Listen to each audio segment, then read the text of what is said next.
Hello everyone, welcome back to my channel Garuda Skrimo dengan saya Joe Silaban. Ah, di channel Opini Bolanya Orang Awam ini, hari ini kita akan membahas sedikit banyak mengenai peraturan yang baru saja keluar yang ditetapkan di Rapat Umum Pemegang Saham RUPS PT Liga Indonesia Baru (LIB) ya. Nah, yang paling menarik itu adalah diperbolehkannya setiap klub di Indonesia Super League ya, di Super League yang jadi Liga 1, BRI Liga 1 yang saat ini bernama BRI Liga 1 berubah menjadi BRI Super League. Dan kemudian yang tadinya Pegadaian Liga 2 menjadi Pegadaian Championship League. Nah, ini adalah sebuah rebranding dari nama yang ada pertama kali. Dan tujuannya rebranding ini mungkin agar bisa lebih go internasional ya untuk dari Liga Indonesia ini dengan nama-nama tersebut lebih gampang disebutkan walaupun sebenarnya BRI League One it's not a problem, tapi tetap saja ini langkah ini diambil untuk merebranding hal-hal baru. Kemudian menariknya adalah ditunjuknya juga mantan general manager broadcast J-League, yaitu Takeyuki Oya, ya, ex petinggi salah satu GM juga di broadcast business. Dan kalau nggak salah menurut info yang saya dapat di sini, beliau juga ya GM broadcast business dari J-League, mantan GM broadcast business dari J-League, which is saya percaya ditunjuk sebagai GM operasional karena mengerti sedikit banyak mengenai operasional liga yang oke ya. Saya pikir ya operasional liga sepak bola yang betul. Karena memang untuk orang operasional ini saya harus mengakui banyak diperlukan orang-orang yang punya pengalaman di bidang operasional dalam industri tersebut ya. Sedikit berbeda dengan ketika posisi direktur utama atau CEO yang mungkin bisa diambil dari industri yang berbeda, tapi memiliki kultur atau setidaknya filosofi yang diinginkan oleh board ya, oleh para dewan komisaris. Nah, kalau untuk operasional memang dibutuhkan orang-orang yang cukup berpengalaman di bidang tersebut ya. Sedikit banyak punya pengalaman apakah sebagai manajer atau senior manager, apalagi sebagai GM. Dan beliau ini Takeyuki Oya akan melapor kepada direktur operasional, kalau tidak salah namanya Pak Asep siapa. Kemudian ke atasnya baru kepada Ferry Paulus sebagai direktur utama ya. Nah, cukup menarik karena memang mungkin ini langkah diambil untuk bisa memperbaiki sistem kompetisi yang berjalan dengan lebih baik dalam hal implementasi seperti kita tahu. Nah, kemudian berikutnya adalah ditetapkannya 11 pemain asing yang boleh dimiliki oleh yang namanya klub-klub Super League atau mantan Liga 1 ya. 11 pemain asing dan tanpa ada batasan negara apapun ya, tanpa ada batasan umur, dan peraturannya hanya 8 yang boleh dimainkan bersamaan dan hanya 8 juga yang boleh masuk DSP. Jadi ke-8 pemain asing ini akan boleh masuk DSP dan boleh dimainkan secara bersamaan, apakah itu starter atau bagaimanapun statusnya. Dan tiga lagi ini harus duduk di tribun dan berarti tidak masuk DSP dalam pertandingan tersebut. Nah, yang cukup menarik adalah memang saya melihat bahwa ini sangat menguntungkan klub-klub yang akan bermain di Asia ya. Klub kita seperti ya contohnya Persib Bandung gitu ya. Itu akan diuntungkan karena di Asia sendiri tidak ada batasan sama sekali mengenai jumlah pemain asing dalam suatu tim ya. Cukup menarik ini. Tapi memang untuk klub-klub yang tidak bermain di Asia ini adalah sedikit kemubaziran mungkin ya kalau saya bilang, atau mungkin mereka harus benar-benar memperhitungkan keadaan keuangan mereka karena dengan memarkir 3 pemain yang tidak bisa mereka mainkan namun digaji bukan harapan, asumsi saya adalah cukup tinggi dibandingkan gaji-gaji pemain lokal.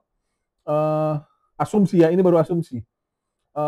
Atau setidaknya gaji yang cukup tinggi ya, itu diparkir setiap satu pertandingan, setiap 2 pertandingan itu adalah satu hal yang cukup berat ya, sehingga sepertinya tidak bisa memaksimalkan apa yang dimiliki oleh klub tersebut gitu. Jadi ini dilema pertama. Dan dilema kedua, bagaimana dengan kesempatan pemain-pemain lokal kita. Nah, ini juga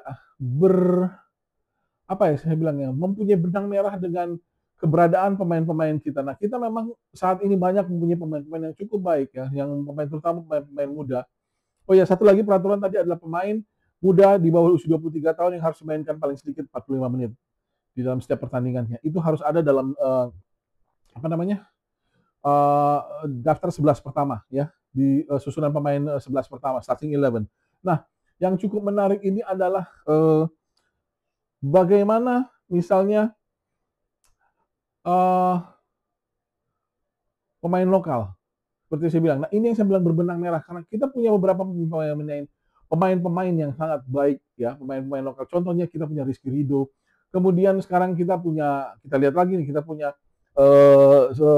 Stefano Lillipali yang baru saja pindah ke Dewa United. Kemudian kita kedatangan yang dihitung lokal Jordi Amat ya di Persija.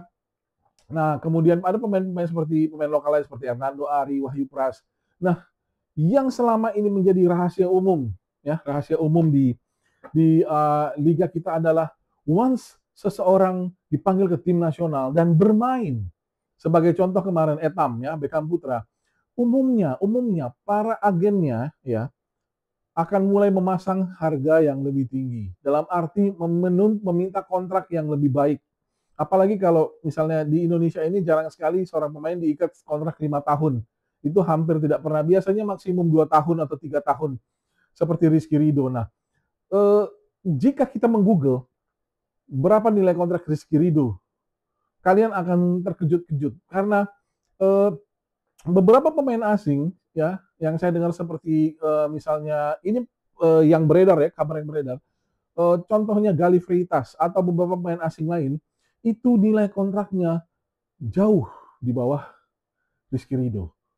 Jadi ini seperti sebuah buah si malakama karena klub-klub tidak selalu memiliki keuangan yang mumpuni.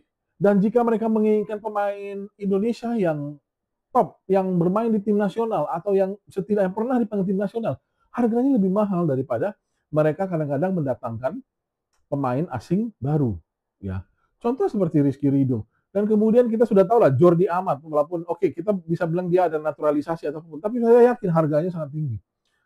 Stefano Lillipali, gajinya tidak akan kecil, walaupun kontribusinya juga mereka sangat besar. Wahyu Pras, saya pikir harga dia juga mulai naik dari Malut United ke Dewa United gitu. Tidak mungkin harga gaji dia sama. Saya pikir ada kenaikan. Tapi pasaran pemain-pemain lokal ini, pemain-pemain asli Indonesia ini semakin lama semakin tinggi dalam hal gaji dan kontrak.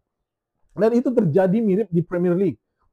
Di Premier League harga seorang striker Inggris bisa gila-gilaan. Masih ingat bagaimana Jack Grealish pindah ke Manchester United dengan harga yang tidak masuk akal. Ya. Jadi itulah yang menjadi buah si malakama saat ini. Nah, bagaimana peluang pemain lokal? Saya pikir ya mau tidak mau pemain lokal memang sudah dihadapkan dengan yang kita bilang mungkin free trade ya, mirip keadaan free trade atau mirip perdagangan global.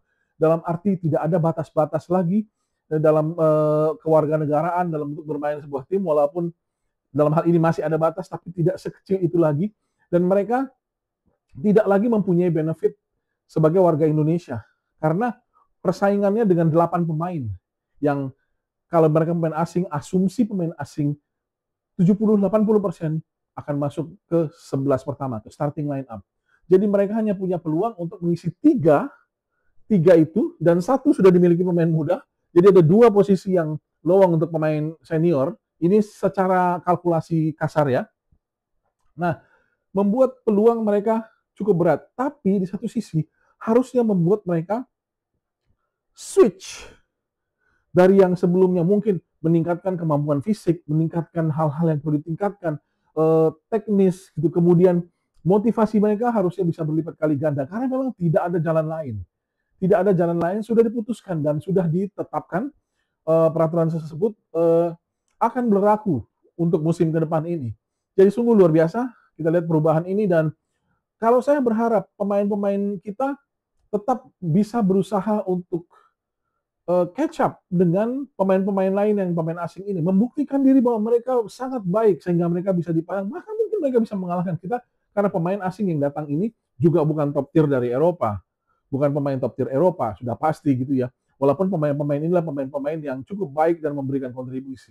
Nah, diharapkan juga dengan adanya 8 pemain asing, level klub Indonesia bisa meningkat. Karena memang satu hal yang bagi saya sangat mengherankan ya, kita melihat bagaimana baiknya Persib Bandung, bagaimana konsistennya Persib. Sebagai contoh saja, ini contoh. Kemudian ketika bertemu dengan tim seperti Port FC, bukan tim nomor satu loh di Thailand, walaupun tim yang cukup kuat, mereka nomor dua, saya lupa nomor dua apa nomor tiga musim lalu ya di bawah sang juara Buriram United. Tapi rata-rata keok. Bahkan kita melawan klub Vietnam pun kita kesulitan. Jadi tapi gini, ketika bermain di timnas, pemain-pemain Indonesia ini sangat baik, bisa bersaing, setidaknya levelnya tidak jauh. Tapi ketika bertemu di klub, mereka kok sepertinya jauh sekali. Sama klub Vietnam pun, sama klub Laos dan Kamboja pun kadang-kadang kesulitan. Sama klub Singapura, kita kesulitan. Jadi bagaimana, apa yang salah dengan klub-klub kita sebenarnya? Nah itu yang memang sebenarnya saya ingin lebih melihat apakah dengan 8 pemain asing ini betul-betul bisa mengangkat permainan klub kita di kancah sepak bola ASEAN dan Asia. Itu yang menjadi pertanyaan saya.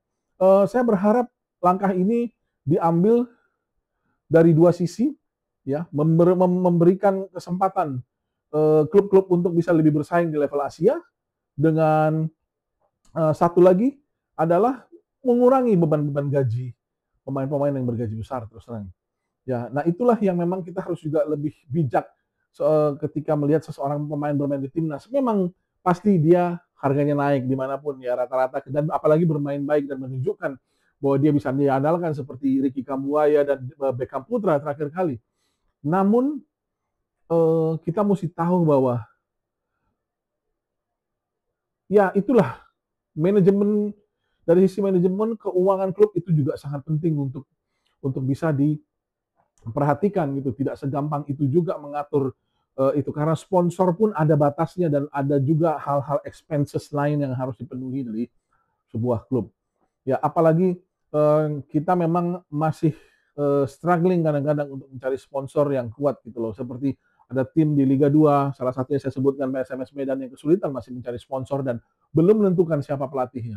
Sebelumnya mereka mengincar Imran Nahumaruri, tapi kemudian Imran terkait dengan kasus ini, saya pikir dia tidak akan mungkin menangani lagi PSMS Medan. Ini sebagai contoh, itu di klub di Championship nanti yang harus bertarung mulai musim ini. Nah itulah ya, kita melihat peraturan baru ini cukup menarik, saya pikir cukup menarik, punya maksud yang baik, tapi apakah ini erosi kesempatan pemain lokal, atau justru ini membuka kesempatan pemain lokal untuk bertarung mati-matian, bertarung istilahnya hidup dan mati untuk mendapatkan posisi itu dengan cara yang terbaik, meningkatkan kemampuan fisik, meningkatkan kemampuan taktis dan teknis, karena semuanya mungkin dilakukan. Mental harus berubah, ya. Dan satu keputusan yang menurut saya menarik untuk kita tunggu efeknya buat sepak bola Indonesia. Oke, jadi pertanyaannya cuma satu, kasih komen, apakah ini erosi kesempatan untuk pemain-pemain lokal kita, atau ini adalah sebuah ajang pembuktian, challenge buat mereka. Thank you so much sudah menonton video saya. Until next time.